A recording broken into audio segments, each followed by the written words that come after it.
ibidukikije Gatumba ntihagire umuntu atinya none avyo bihangange bigiye kubaka mu Gatumba vyo vy'amazi yoca abikwepa oya none inzu yo igihangange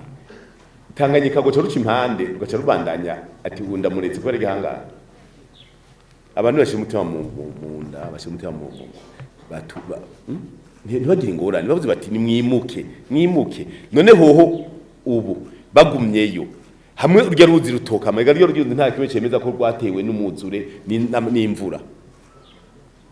muravye amazi ngene yaje mubona vyo bavyatewe n'imvura yega no kwini bibazo mbe ubwo ntiwosanga munsi hariko haregerana hama amazi agaca duga none hamwe ry'amazi yogumaho iki cyose rigahera boca gumayo umva rero nikibazo umwe wese muga ivyo by'ibihangange boca bagenda kubaka sivyo igihugu kirimo amategeko